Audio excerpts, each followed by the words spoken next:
From the chain that brought you the world's greatest roller coasters and the manufacturer that you most of the time love, comes what might possibly be the greatest, most insane giga coaster ever built. And it's all coming to the park that deserved it the most.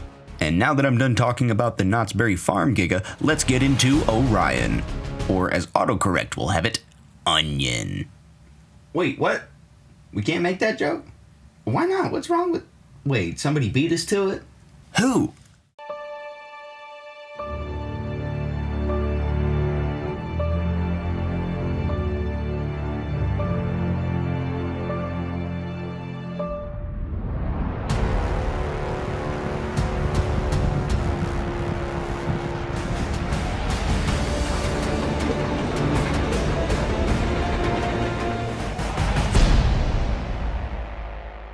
Dang, we went so long without posting a parody that theme parks started doing them for us.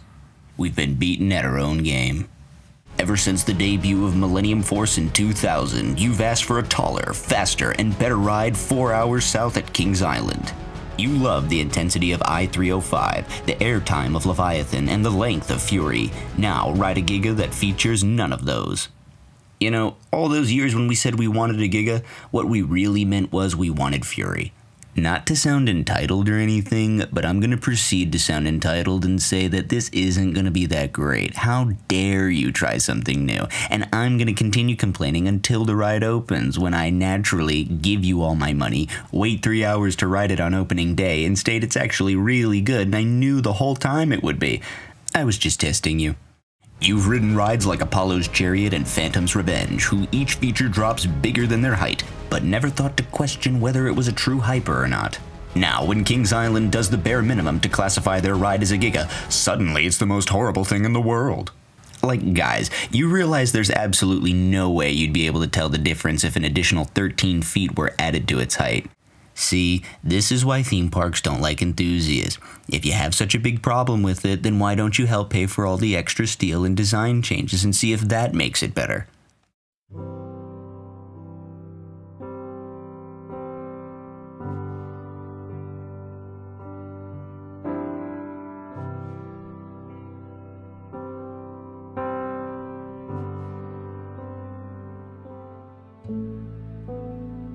You can be the answer to an enthusiast in need.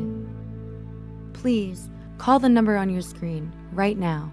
For just $287 a month, you can help Kings Island add an additional 13 feet to their hypercoaster.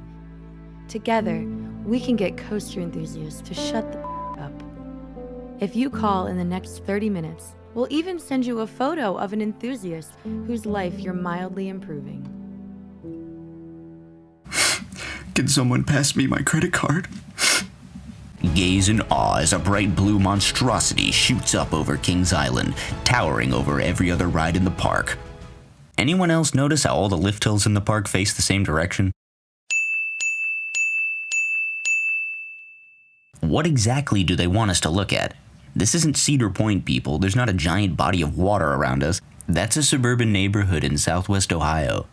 And just when you're all excited for your brand new ride to open, watch all of that excitement immediately vanish in exchange for bitter sorrow as an absolute icon of Kings Island bites the dust. Vortex, gone too soon. Seriously, guys, if you're gonna take out a ride, at least put something in its place. This area is just sad now. What is with Cedar Fair removing all these rides recently? 2 from Kings Island, Dorney taking out Stinger and possibly even Possessed? And don't even get me started on King's Dominion. You'd think it was Russian roulette in here. On this week's episode of Survivor, 4 contestants go head-to-head in a battle to see who will be the last man standing. The only goal? Stay alive. I'm in this for the long haul. I got friends and family cheer me on, and I won't let them down. I think I stand a pretty good chance. I've moved around a bit, and it's given me some perspective on the world. You've never even left Ohio. Each contestant has been given a variety of resources that may help in their survival. The rough landscape will prove an adequate challenge. Well, this place sucks. They couldn't have dropped us off somewhere more scenic? Shut up. We need to set up camp. Somewhere with solid ground to eliminate our chances of sinking. I disagree. This terrain won't be of any help. We need to get moving. No, Vortex is right. We need to start looking for supplies. Well, I think you're all wrong. Nobody asked you. You know, I really get the feeling I'm not welcome here. No one's rooting for me. Honestly, I don't think anyone shed a tear if I left. You know what? I'm done. Not a single person here appreciates me, and I get it. I'm fine with that. Y'all go have your fun. I'm gonna go hang out in some random dude's garage.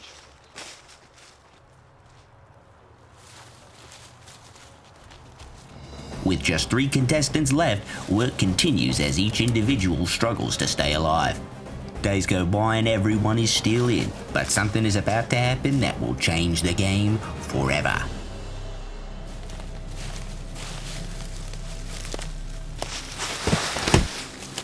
Volcano, you good, bro? Yeah, I'll be fine. Hey, I'm gonna go get some help. I'll be fine. I'll be fine.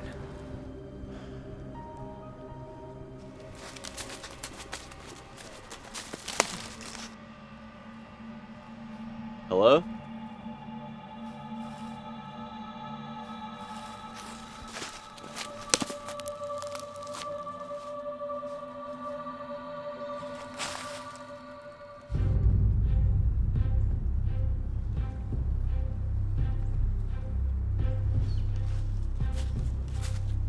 Everything all right? He didn't make it. What a shame. Who are you? Orion. I'm new here. Where's Firehawk? Well, unfortunately, he ran into a little trouble. I'm here to take his place. With only 2 contestants left, tension is high as both do what is necessary to survive, but only one will be crowned the winner. Face it, man. Only one of us is walking out of here. I'm not stopping. I can keep going. I know you can, and I really admire you for it. But this world isn't big enough for the both of us, so it's gonna have to be you who leaves. No. I'm not ready. I've already won. I am destined to go down in history. You're nothing more than a forgotten memory. Okay. I see how it is. I hope you're happy. In an absolutely shocking turn of events, Vortex has exited the playing field, meaning Orion is our 2022 Survivor Champion.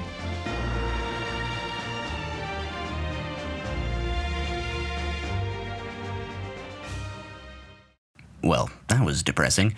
Stay tuned for Season 2 when we feature all the rides we wish Six Flags was taking out. Enter the cattle pen queue, which most Europeans would call abysmal, but most Americans would praise for having amazing theming. Wow, posters. But hey, I can appreciate attention to detail. And look, they're studying up on wombology. No wonder the ride's not 300 feet tall. They accidentally set it to M for mini when they should have set it to W for wumbo. Board your vehicle, buckle your seatbelt that I'm still trying to figure out why it's even there, and dispatch out of the station. Start up the quietest lift hill yet, and plunge down a drop that feels exactly the same as the ride that opened 10 years prior just across the midway. Pass through the part of the ride that you were most excited for, since it's the only creative thing that B&M's done in the last 5 years, and realize that they should have just stuck to what they do best because, wow, that wave turn does absolutely nothing. And that, my friends, is why copying your competition isn't always the best idea. Enter your turnaround and... Wait, really? We're going back already? Dang, that didn't last too long at all. Pass over a low-to-the-ground speed hill, which is easily the best part of the ride. Weird. The one element that's like Fury ends up being the best. It's like you guys just should have done Fury instead. Rise up into the self-proclaimed Orion's belt and into the only other interesting part of the ride, a near miss under the drop into a much smaller wave turn that actually manages to send you up out of your seat. Take a hint, dummy. And how else do you end a ride on the park's tallest, fastest, and longest steel coaster? With the tallest, fastest, and longest steel brake run. Wow, what a record. But hey, a giga's a giga. We'll take what we can get. Even if this wasn't even intended for our park, and a much smaller location is getting a way crazier ride that is exactly what we were hoping for, it's fine. I get it. I know most parks would be clamoring over Orion if it meant they could have it in their park. So are we being picky? I mean, Yeah, duh, but what more could we ask for? Except for a ride that actually manages to be the park star attraction instead of a ride less than a third of its size that didn't try to break any records at all and just focused on delivering quality thrills. But nah, it's fine. Bring on the 187-foot tall dive coaster. Oh, Orion. Budget cuts